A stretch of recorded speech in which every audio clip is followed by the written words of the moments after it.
ఈరోజు ఏప్రిల్ 2, 2026న హనుమాన్ జయంతి 2026 వేడుకని జరుపుకుంటారు. ప్రతి సంవత్సరం చైత్ర మాసంలోని పౌర్ణమి రోజున ఈ పండుగను చేసుకుంటారు.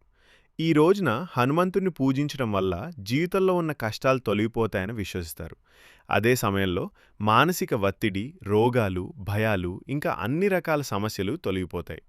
ఈ మంత్రాలను నిత్యం జపించడం వల్ల జీవితంలో ఎదురయ్యే ఆటంకాలు కూడా తొలగిపోతాయి.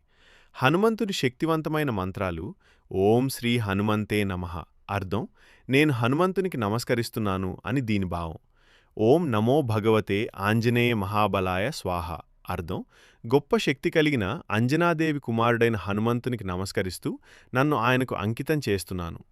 ఓం ఆంజనేయాయ విద్యమహే వాయుపుత్రాయ ధీమహి తన్నో హనుమత్ ప్రచోదయాత్. అర్థం అంజనాదేవి మరియు వాయుదేవుని కుమారుడైన హనుమంతుణ్ణి ధ్యానిద్దాం. ఆయన మనకు స్ఫూర్తిని ఇవ్వాలి, జ్ఞానాన్ని ప్రసాదించాలి. ఓం మైం బ్రూం హనుమతే శ్రీరామదూతాయ నమః. అర్థం శ్రీరాముని యొక్క దూతైన హనుమంతునికి నమస్కారాలు. ఓం నమో భగవతే పంచవదనాయ ఆగ్నేయే హనుమతే నమః. అర్థం అన్ని దిక్కుల నుంచి కాపాడే 5 ముఖాలు కలిగిన హనుమంతునికి నమస్కారాలు. ఓం ఆంజనేయాయ విద్యమహే వాయుపుత్రాయ ధీమహి తన్నో హనుమత్ ప్రచోదయాత్.